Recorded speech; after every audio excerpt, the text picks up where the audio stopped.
All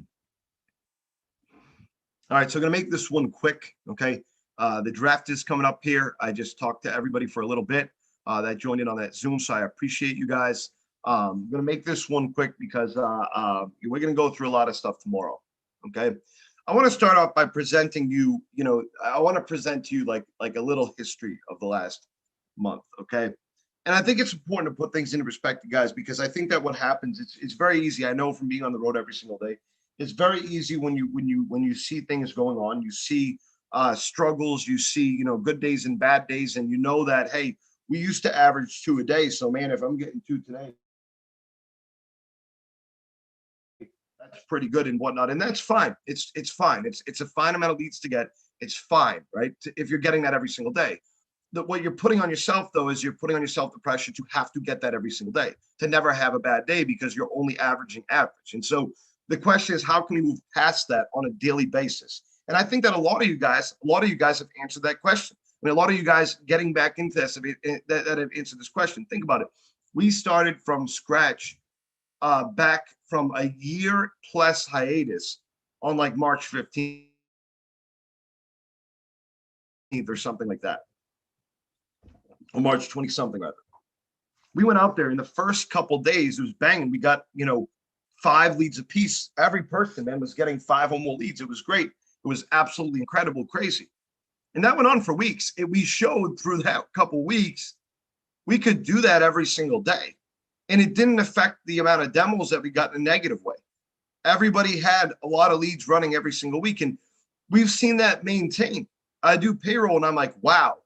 But I will tell you that over the last 2 weeks, I've started to see more people dip into the range of 7 demos, 8 demos, 5 demos, then into the average of 11 and 12 demos and 15 demos. That first couple weeks, almost every person was at like 11 demos. So put that in perspective for yourself. It's not about me, man. It's not about me. Ultimately, we're going to hit the company goals. We're going to hit the company goals. We go out there and get 2 leads today. We're going to hit the company goals. No problem. Okay. It's not about me. I only have to make up a certain percentage of goal each month and stuff like that. That's what I need to do. That's it. It really has nothing to do with me whatsoever. Besides pride, it has to do with pride. It has to do with pride in you guys. It has to do with pride in what you're doing. And it's a pride that you should carry with yourselves too. Being able to go out there and beat all these people's numbers, it's absolute insanity. But it's only can be made. What we don't want to show is that it can only be maintained for a couple of weeks. It's tiring. It's a lot. It's a lot, especially people that are working out there 6 days a week and stuff like that. Cole, you're doing a great job doing that. It's tiring. And so you do have to maintain that performance in order to not get the lag, right? And that's always tough. So you look over the last couple of weeks, less people, still people are averaging great. Almost every single person is averaging well and above commission. But to what end? To what end, right? And that's the thing that I want you to think about is, if I can be out there average, now you might be going to yourself, well, there's nothing I could do. I tried everything that I could do and this and that or whatever. And if you think that way, and then and you don't think that you're wrong in that, well, then I'm sorry, but there's nothing I can do for you. There's no training whatsoever that will help you. If your thought process is, I'm doing everything that I can do, there's absolutely nothing else that I can do. Because your resistance wall will stop you from improving. And there's no way for me as an individual to break through that wall. You're an adult. Your job is to break through that wall. You break through that wall and we can go through a lot of things that can teach you a lot of things and make you extremely successful on a continuous basis, make you a lot of money, make you a ton of money. We're seeing people prove that canvassing, door-to-door canvassing, is a $75,000 more job per year. With growth, go find a job that's $75K a year with growth, with no college education. They don't exist, and even less of them are going to exist soon. With everything going on in the world and whatnot after COVID, less of them are going to come back. But this is a secure place. Why is it secure? Because we managed to keep and maintain almost every person that was performing at a consistent rate through a year plus worth of pandemic. And we had to figure that out together. But that, my friends, is the definition of success. So break down that wall and understand that it is what you're doing out there. 150%. It's not the script. You've had the script for weeks. You've had the script for years. months. It's happened. You know that. You've had this since you started here. It's not the window problems and renters and blah, blah, blah. Any excuse you can make that we go over in training not to make. Stop convincing yourself of that garbage. It's just not the truth. The truth is that you have every ability to affect what you are doing, and you should want to beat competition. Competition drives. Now, you could say, if you're losing, I don't care about that. But that's every person that's ever lost anything continuously has thought that same way. No winner has thought, man, I lost that, I don't care. No winner has thought that way ever. Not one time. So let's get transformative here. Let's understand what we're doing. Customers are interesting people to deal with, okay? Customers for us are interesting people to deal with. Every customer is different, but they are all the same. That's the reality of customers. If you were to make a list, you'd say, okay, the differences and similarities. The list of similarities would be this long. The list of differences would be this long, right? They might be into different things. They might have different goals, okay? But for the most part, they're not interested, can't afford it, not ready, right? That's for the most part, those are the three main excuses that you're going to hear. And you'll sprinkle in a couple throughout the day. Those are the three main excuses that you have to be able to get over in order to be able to get over that hump. Now, all the people who were in events and stuff like that, you all tried to convince me after a couple months that when your numbers started falling, it was because of the events we were at and the fact that we were talking to the same people over and over again. You remember? You remember? Oh, yeah. Look, all the people at Hershey, they said they already talked to us. I mean, we've been at Matzo Bars 5 times. People, they already talked to us. That can't happen with canvassing. That's an impossibility. There's no issue with, like we see with retail, with canvassing, right? That's a benefit to this job. That's not going to happen. We haven't been in any of these neighborhoods in over a year. So none of these people have seen us for over a year. That's awesome. That's beneficial. Let's not waste that. That could be a huge factor to you averaging that 15 demos instead of 11 demos then. But how you present is extremely important. And we're going to start getting a lot more strict about how we present to the customer, because that is, my friends, so important. Okay, so the first thing is, of course, IDs need to be present. We need to look good. Okay, we should be dressed for success. Let that customer know that we're out there to do a job. Second, number two, most important thing, write this stuff down, man. Write this stuff down. It's so important. Write it down. Second, number two, be prepared to use your iPad. Meaning, don't take 15 minutes between houses on your iPad. It shouldn't take that long. You should be able to walk from house to house while you're doing this. Number three, assume that you're always being watched. Always be happy. Always be smiling. Always be ready for an interaction. Talk to people like the dog walkers and the mailmen and stuff like that. When you're walking up to that house, have a giant smile on your face. Be ready to go. And when you knock in the most exaggerated way possible. Give it a nice friendly knock. When that person's coming to the door, no matter how they look, no matter if they look like, who's this, whatever. Hey, how's it going? A super energetic wave. Give them the big one. That's it. The big wave. Give them the big wave. Okay. When they're coming to the door, laugh, have fun with that person. They're going to look at you. Sometimes you're getting customers that are going to laugh. When I go like this, whoa, hey, how's it going, Mr. Jones? What do you think people do? They got this fat kid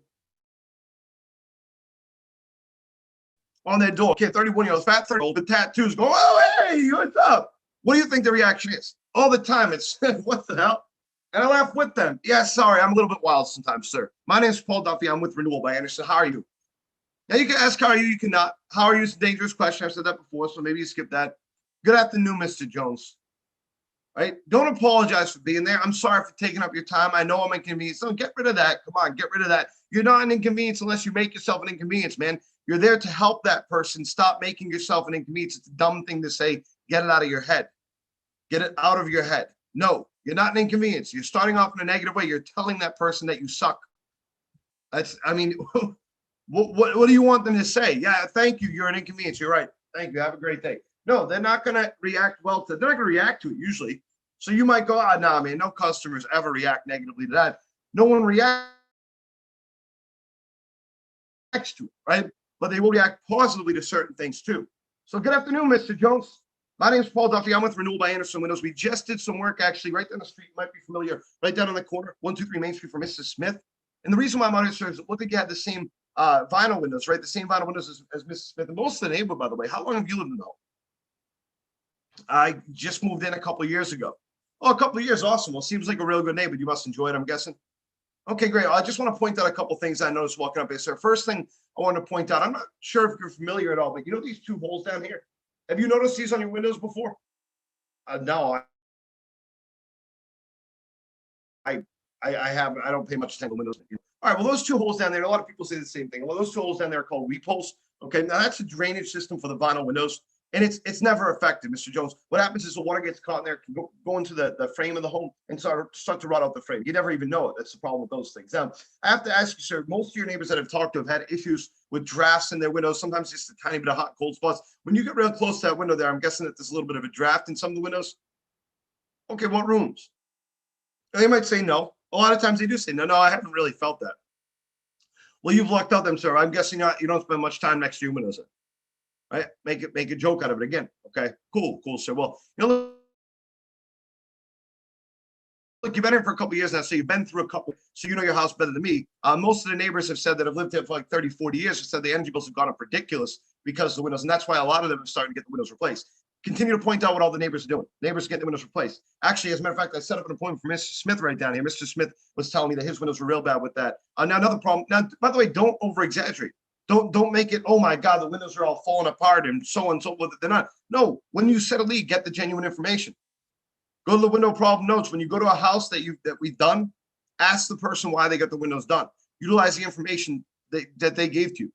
If the person's windows are perfectly fine and it's the patio doors that are having problems, then don't walk up to everybody and tell them that Mrs. Smith got her windows done because when she didn't, because they're falling out of her house. It doesn't make sense. Be honest, be transparent, just use it as a conversation tool. Okay. Now, Mr. Jones, I have to imagine too, I've seen windows like this a lot, since I started working here. A common problem is they become a little bit difficult to open and close their lock securely. Now, what would you say is a bigger problem for you? Okay, well, and now, sir, something you might know say, they say, no, they're all fine when it comes to opening and closing. So far, they haven't really given me anything. I've given them weep holes. Maybe they give me a little bit of drafts, maybe like a little bit. They've at least not said, yes, I spend all day next to my windows and they're not drafty. They've at least copped out to the fact probably that they don't spend all day next to the windows. So I'm starting at something. I'm not batting zero. So then I say to the customer something like that. I don't know how much you know about oxidation, sir, but we go over that in training class. They teach us about all this stuff. When the sun beats down on the windows, a lot of things will happen to them. The first thing that happens, just like plastic lawn furniture, is they get chalky and nasty. And that's what I see going on with your windows right now. The material's starting to break down. That's natural 10-year-old windows, sir. Okay, so I don't know if you had noticed that before or not. Okay, yeah, you probably, unless you're up there rubbing your windows every day, you're not going to notice something like that. So, but another common problem too is, and I did notice it walking up, and I could show you if you like, but glass impaction is when the glass gets pushed by the material and it starts to warp. So, look, it looks like, you're going to have to do something with the windows eventually, sir. May I just make a simple suggestion? Okay, now, most people aren't going to say no right there, but think of the structured conversation I'm having. It's exactly what I do when I go out to the door. Ask people that I've worked with. That's the exact conversation I have when I go out to the door. Now, I've got objections to this point, then I handle them accordingly, right? Most of them pushing off to this point. This is effective training, guys. This is something that you should be paying attention to, okay? Now, I don't know if you're watching this video right now or not, and if you are watching this video live, then shoot me a text or something like that and tell me what you think, especially if you've worked with me before. You've seen this. The stuff I'm doing right now in this video is exactly what I do when I'm on the road. Exactly what I do when I'm on the road. So when a customer objects to me, when they fit that in there, it's much easier to do this with somebody else to play with you, or it's easier to do it with a customer, obviously. But when I knock on that door and the person comes out and they object to me, yeah, no, I'm not interested right now, whatever, I'm usually just pushing that. No, absolutely, sir. Look, I don't want to take up much of your time. I just want to let you know why I'm here, okay? I'm pushing a lot of stuff off. Just grab my phone in case someone so Carson, if you're watching this or whatever, then I'll get back to you as soon as I can. I'm on the middle of the call, in the middle of the meeting. Texting me in the middle of the meeting. Come on, man. So as I roll through, okay, as I go into the window problem, sometimes I'll get objections there too. Drafts, no, like I said, they're fine, man. Okay, well, that's good. So you're definitely fortunate because a lot of neighbors have been having problems. Now, a lot of people ask me about replacement windows. What if they replace their windows? Okay, what if? What about it? Right? Have a conversation about the replacement windows then. I mean, most, I guess, just because they've replaced their windows and they're old and they said that they're newer and this and that doesn't mean that it's true. Okay. What's a new window to them? And that's exactly what I know. My windows are new. Okay, how new? It's a simple question. Okay, well, what's new to you, sir? Right? Something like that. Okay. Mr. Jones, a lot of people think new could mean a lot of different things. So how long ago were they replaced? Oh, the previous owner just replaced them right before we moved in. Okay, how long ago did you move in? Just a year ago. All right, well, I do have to tell you, Mrs. Jones, I mean, that could be true, I guess, but I have to point out to you why I think these weren't replaced right before moved in. Seth, in addition, if you're watching this, I can't answer text right now, man, when I'm on training. I'm sorry. So how else do I put this in? These guys are throwing me off. I shouldn't have started looking at my phone. As soon as I started looking at my phone for text messages about training and stuff like that, it's throwing me off. I'm just going to turn that thing over. So if you were texting over the thing, I'm sorry, but that phone's getting turned over, so it's not distracting me. Okay, so if you have new windows, you have a conversation about it. Again, so all right, so I get into the newer windows. Okay. And the person, again, how new? Well, they're only a year old. Okay. Let's say I think that they're a year old. By the way, I know if you're walking up to new windows at this point in your career here for most people, and they're not new, and they are new, I'm sorry, and you're going through the, well, I noticed you're going to be releasing your windows soon, I may be able to help, then you're doing the wrong thing right there. You should know better by now. I don't care if you've been here for a month. I'll say this, a month, okay? If you've been here for a month, then you should know better what an relative old and new window looks like. If you don't, then we have to refocus on training. Because if you're going up to a house and the window is new, you should not be starting off in this way. You should be saying to the person, hey, I noticed some work had been done with the house. How old are your windows? Okay. Ask the question. Okay. Or guess, but guess really well and guess up, whatever you think that it's not like when you're trying to guess someone's age. Okay. And you guess young, guess old. Okay.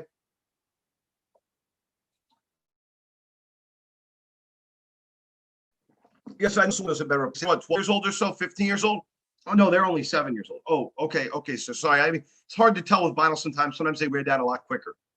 Great way to bring it up. Again, guys, you're not offending their mother. You're not telling them their mother looks old. Okay. You're not telling them their wife looks old, their husband looks old. No, you're telling them their windows look old. Unless they built them themselves and put them in, then they don't care. They don't care. It's not offensive. You can point that out. If they are new, then how many do you have left to replace? Which ones haven't you done yet? Look over the house as you're walking up to it. Are the garage windows done? Are the windows done? Are the side? All these different things. Is there a place where they might want to pop a bay window? Is there a room, for example, that has 2 windows right next to it that look very good with the bay window? Can you bring that up as the thing? Okay, can you see any doors? How good is the door frame? Is there rotting at the bottom of it? Bring that up right away. Don't bring it up in an act of desperation. Bring it up with the window problems. I noticed that the windows look like they were a little bit newer here, Mr. Jones, but I noticed a ton of rotting on this door. How old's that door? That's what made me come up here, Mr. Jones. Right? That's how you want to enter into that. And that's how you want to deal with these objections. Okay. Deal with the objections as a positive, not a negative, guys. Turning those objections into a positive is going to make you money. You got to turn the objections into a positive, though. I agree with them. I got a lot of stuff going on right now, man. Just getting back to work. That's great, sir. No, that makes sense. I wouldn't want to focus on this neither. I promise I won't take very long. I absolutely understand what you're saying. Okay. I just did my deck over that. It looks awesome, sir. Yeah, that's probably very expensive. Absolutely. Wouldn't want you to have to spend money on anything else. About to do my bathroom over. That's great, sir. That's awesome. It's a lot more fun to do a bathroom over than it is to do windows over. That's for sure. Right? Agree with that person. That's what I do. That's the lifeblood of what I do. I agree with the customer to make, and it changes whenever I go into my rebuttal and jump back to the script. They don't expect it. If you let them expect everything you're going to do, if you let them project every move that you're going to make, then that's where you're going to run into problems. My goal is not to rebuttal them until after I'm done with the value of the visit. My goal is not to have to rebuttal them in any serious way at all until after I say, does that sound helpful? And remember, confront things head on. If you say, does that sound helpful? And they say no, then you say, well, sir, you told me your windows are drafty, hard to open, close, and not energy efficient. I would imagine that at least sounds helpful. If they haven't given you any problems and you've had to pull those problems and tell them, well, so the reason why this is helpful for you is because the quote is locked in for 1 full year. You don't have to do anything right now, right? The Better Business Bureau, sir, advises you to obtain at least 3 quotes before doing anything with Windows. Because you haven't done anything with your Windows yet, it makes sense to get a quote to see how much it would cost, even if you're going to do it 10 years down the line, okay? Overestimate their time, even if you're going to do it 10 years down the line, right? It's very hard for them to wiggle out of 10 years down the road. These are the things, guys, that are going to be the lifeblood of what you do, okay? It's going to be how you react to things. Our textbook rebuttals are extremely important. They're extremely important. Every person that does well here learn that stuff first. But you have to work out yourself too. You have to work out yourself too. And that is a methodology. That is not a scripting. I have no problem. Yeah, sure, I'll go through and write you down exactly what I do. I'm writing it down on video right here. So you can go ahead, you can write this, you can replicate it, whatever you want. You're not going to sound like me because you're not me. So being yourself is extremely important. You can be meek and timid and do this job. A lot of people think, oh, I'm a little bit too meek and timid for this job. No, man, it doesn't matter. It doesn't matter. You can be meek and timid. It's all about your personality. My favorite wrestler in the WWE is Kane. And Kane was different than these other guys. Stone Cold would come out in the rock music and boom with the Bears. And he had the big, it was like, fuck, this guy is great, man. Love the guy, right? The Rock would come out and he would, you smell what the Rock is cooking. He would electric. The people hated him for a long time. They loved him. The whole X-Pac thing with the Degeneration X, they come out and do the thing. I'm not going to say it, but they come out and do the thing, making these gestures, and they have a Mr. I'm not going to say his name, crazy stuff. Rikishi would come out and stick his butt in people's face. Everybody had a thing, but Kane would come out, and The Undertaker too, and they would be slow, meek, and timid, but their charisma was on point. It fit their personality and their character. And so they would come out, and Kane would just go really slow when he came out. But to me, that amped me up. I was excited about it every time. And then when he would take his hands and slowly lift them up, boom, and the fire would shoot out and everything. That was the most charisma that I've seen in the WWE, WWF. I loved it. I was in love with it when I was a kid. Every single time, Raw, Monday Night Raw, I think Thursday was SmackDown at the time, on a Friday maybe. It was awesome. I never missed any of it because of the charisma, and I attached myself to characters. You want charisma, and you want customers to attach themselves to your character. And that's what you have to ace. Your charisma doesn't have to match mine. It doesn't have to match your manager's. Your manager doesn't have to match somebody else. You're not Tony goddamn Robbins. It doesn't matter. You don't have to be Tony Robbins. You have to be you. That's who you have to be. Okay? That's all you got to be. Go up there with you. It's a reason why we hired you. I like to think that we can read people pretty well. Every person we hire, every single one, we don't say we hired them because of the script, because we didn't know that you know the script. We didn't think that you'd have the script down before you started. No, we hire you because we expect you to bring something else to the table. You can do that, man. Now it's 7:43 and I'm going to get off this. Okay, but I need you to go out and again, replicate this attitude of I can do this shit and I'm going to do it on a daily basis. No one can mess with my fire. Replicate that attitude. We got guys going up there every single day and crushing it. Guys getting 17 demos a week and 16 demos a week and stuff like that. Making real money.